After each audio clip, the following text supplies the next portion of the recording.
Hey, flappers, welcome back to the advice show to end all advice shows. It's Dear Flappy. I am so happy you're here. This is the show where you send in your questions, I answer it from this piece of paper, and we all get some good information out of it, or some bad information, depending on whether or not my advice works. I am excited to get started. First question comes from Discord. If you haven't already, you can join the Discord and ask questions, and your question might be featured on the show. The Discord link is down below. All right, this is from Discord user Fiction, spelled with a K, which is pretty cool. It's a long one, so I'm gonna summarize. Do you have any tips for relatively experienced DMs running a game with the majority of players being very new to D&D and TTRPGs as a whole? Just things that could help make everyone more comfortable around the table. My players are interested and want to play, and my number one goal as a DM is trying to ensure they're having fun, but sometimes the table gets a little bit quiet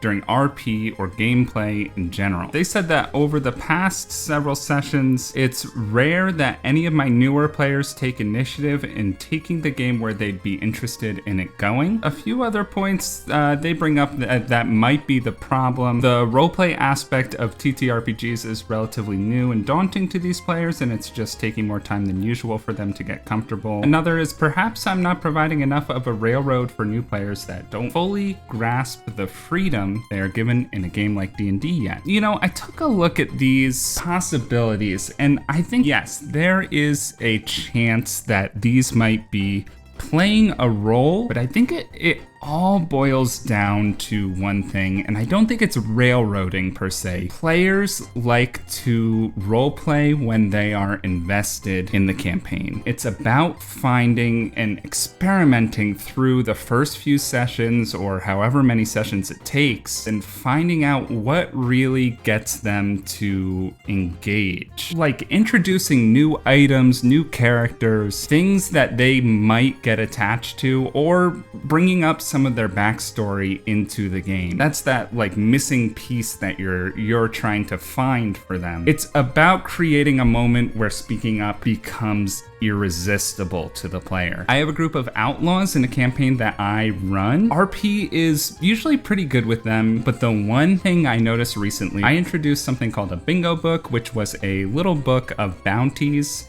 that was sold at every newsstand in the city that they just got to. This bingo book made them suddenly explode with RP because they are outlaws who are living on the fringes of society. They wanted to see if they're in that book, if their party members are in that book, if anyone else interesting is in that book, and that really got them into the RP. It was like night and day suddenly introducing this one small little object. You have to keep experimenting with new ways to get those players invested. If the one thing doesn't work, you just gotta try something else and see what it is that really captures their attention. Playing to their style and understanding that writing it down in a notebook is a great idea. Hey, this is what makes this player tick, so if I feel like they haven't had a good moment, this is what's going to get them into it. Moving on to a question from YouTube. Speaking of YouTube, hey, like the video that you're watching right now. When you like the video, it helps the channel out a lot. It goes a long way in getting the video out to more eyes. So please, if you got a second, just click the thumb below. This is a pretty interesting question. Any tips/resources for running ND-friendly games? I'm pretty sure that ND means neurodivergent, so I'll speak to that. I don't have any specific resources, but the biggest thing to make a safe neurodiverse D&D session or campaign or game, the one thing that really matters is session 0 and safety tools. It's really about understanding what makes your players trigger certain different aspects of their neurodiversity and what will really help them in the long run. Those safety tools are a big part of that, especially with things like anxiety or specific phobias. Understanding that these safety tools are also an ongoing conversation, just like our neurodiversity is an ongoing conversation and an ongoing thing that can develop over time. And as far as attention spans go, because I can speak to that a lot, it's really important to let your players do what they need to do to pay attention. As someone with ADHD, I have really poor attention, which is tough when you're running a D&D session, so I try to find spots in the campaign throughout a 2-hour or 3-hour session where I can just sort of zone out. Someone usually asks me a question which snaps me back into it, and I just need to tell them to repeat what they just said. It works out, and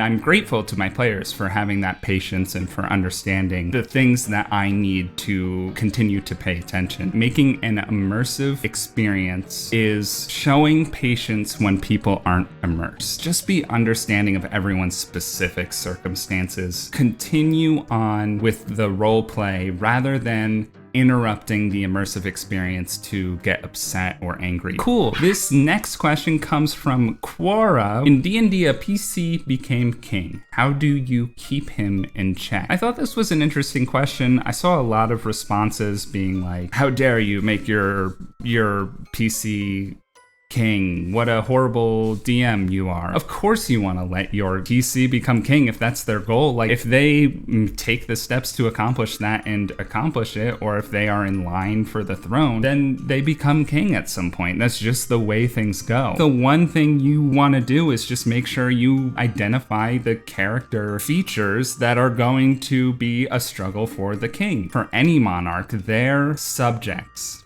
are the ficklest part of their life. If they can't come to terms with things like, my subjects aren't my friends, I am a ruler, then they are going to have struggles as a monarch. The king can work tirelessly to gain the approval of the people, but one tough decision, like impossible circumstance, a real trolley problem, suddenly makes the king kind of bad in the eyes of the people. King can be his own undoing with the decisions he makes. They'll begin to struggle with paranoia, the pull of tyranny, internal assassins, external assassins, warring armies, all sorts of struggles for a king. Last question. This comes from Discord user Jakey. Thank you, Jakey, for the question. How do you feel about using music in a D&D session? Do you ever do it? And if so, is it a playlist type thing or something else? There was a time when I was a bright, starry-eyed, brand new DM and I wanted to do everything that a good DM could do. And I think that was before I was starting to get real with myself about